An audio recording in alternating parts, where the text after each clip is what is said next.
Mm-mm.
Mm-mm. Waduh, gak boleh nih ya. Besok yang mau presentasi harus dipahami dulu ya. Besok yang presentasi ya. Wah, kalau misalnya kurang paham gini nanti nilainya bisa dikurangi loh ini. Yang ini Mas, yang buat berikutnya dipahami lagi ya.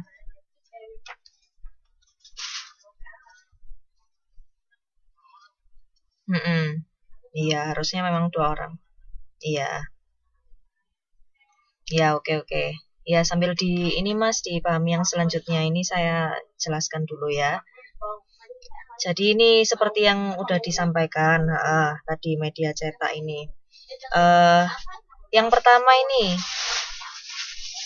jangkauan atau cangkupan. Jadi di media cetak ini kita harus tahu bahwa ada cakupannya yang berbeda-beda. Misalnya cangkupan dari media apa ini seperti Kompas, Republika, Suara Pembaruan, kemudian Media Indonesia, Jawa Pos, bahkan Memo itu tuh punya jangkauan atau cakupan yang berbeda-beda. Yang pertama mungkin bisa dilihat dari segmentasinya, dari halayaknya sesuai dari umur, profesi atau pekerjaan dan pendidikannya. Kita bisa lihat kalau misalnya Kompas itu mungkin dibaca oleh orang dengan apa ini namanya tingkat pendidikan yang lebih tinggi daripada orang-orang yang apa ini membaca memo. Sebentar ini saya mute dulu. Jadi kalau untuk yang apa ini namanya yang koran Kompas itu ada kemungkinan, bukan ada kemungkinan sih ya, memang seperti itu dan biasanya seperti itu. Yang membaca itu adalah orang dengan tingkat pendidikan lebih tinggi daripada koran Memo, yang memang Memo itu lebih menjual sensualitas, kemudian menjual apa ya, hebohnya sebuah kejadian gitu. Nah, selain dari tingkat pendidikan, usia dan lain sebagainya juga bisa dilihat dari ininya apa ini namanya wilayah jangkauannya gitu. Apakah itu koran nasional atau koran lokal?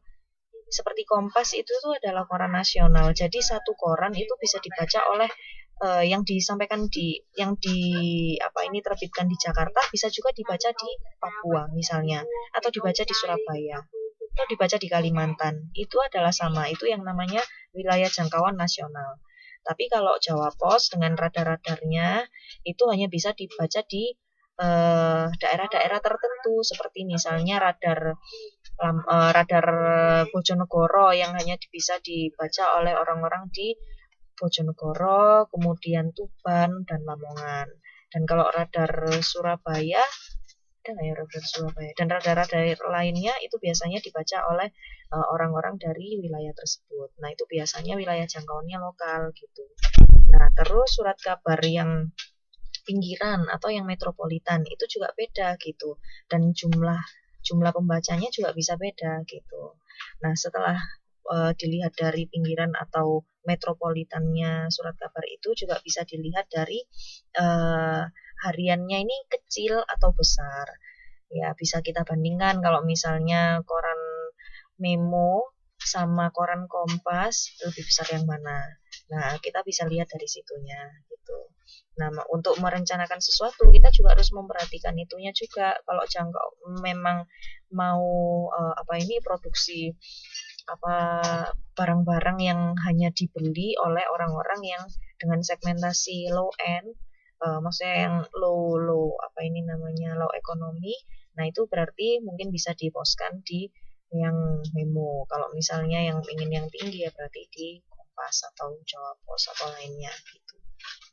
Nah, untuk informasi yang memadai ini juga harus diperhatikan apakah jumlah yang kita dapatkan, misalnya ini ada situs yang menyebutkan bahwa Jawa Pos itu dibaca sekian orang, Kompas dibaca sekian orang, Republika dibaca sekian orang, apakah itu tuh sudah benar atau tidak. Nah itu juga harus diteliti lagi oleh si para perencana gitu. Biasanya juga bisa dilakukan riset terlebih dahulu baru menentukan media massa manakah yang akan dituju. Nah, selektivitas ini juga harus selektif karena kita tadi sudah tahu jangkauannya seperti ini, kemudian informasi tentang media yang satu dan yang lain seperti ini, maka kita harus selektif. Dan kemudian untuk selektif itu tadi, untuk memilih satu media massa itu juga bisa dilihat dari fleksibilitas dari media massanya. Misalnya, kalau Jawa Pos, karena dulu saya pernah bekerja di Jawa Pos, saya kurang lebih tahu ya. Kalau misalnya jam 5 itu adalah batas waktu untuk sebuah iklan itu mau muncul gitu. Ya paling mungkin Jawa Pos ada kebijakan sendiri gitu. Kalau misalnya nanti ya jam 5 nanti paling maksimal jam 7 lah misalnya atau jam berapa gitu sebelum nanti terbit cetak gitu. Kalau sudah lebih dari jam itu maka pengiklan nggak bisa masukkan gitu. Nah itu mungkin bakal berbeda kalau di Kompas dan lainnya. Apalagi di koran-koran yang memang mereka itu menerbitkan di pagi hari misalnya. Yaitu pasti mereka menerbitkan di pagi dan sore hari. Itu pasti bakal berbeda deadline kita untuk merequest sebuah iklan untuk dicetak di korannya mereka. Itu bisa berbeda. Nah, itu juga harus diperhatikan fleksibilitasnya media massa itu tadi. Nah, itu juga berbeda ya kalau misalnya itu tadi kan koran, kalau di majalah juga beda karena mereka sifatnya lebih lama, mungkin kita harus lebih dari jauh-jauh hari atau mungkin malah mepet-mepet. Yaitu bisa disesuaikan dengan majalahnya masing-masing. Biasanya mereka punya rule atau sistem sendiri untuk iklan atau informasi apapun. Kemudian produksi ini juga bisa diperhatikan. Ini kaitannya dengan yang bawahnya, ada ukuran, bentuk, dan warna. Jadi produksinya ini biasanya kalau di radar itu kan hitam putih gitu ya. Nah kalau pengen yang berwarna iklannya ya jangan pesan yang di radar, tapi yang di Jawa Posnya langsung atau yang sekalian di halaman depan kayak gitu. Itu. Nah ukuran dan bentuknya ini juga perlu dipertimbangkan dan dikonsultasikan kepada pihak media massanya. Karena kadang-kadang kita pengen ukurannya besar, kemudian ukuran besar mungkin nggak ditolak ya sama media massanya. Cuman kalau bentuknya itu nggak sesuai dengan prinsip atau etik yang dipegang oleh media massa tertentu, biasanya bakal ditolak atau diajak rundingan dulu gitu. Nah ini yang perencana ini harus tahu sifat-sifat media cetak ini tadi gitu.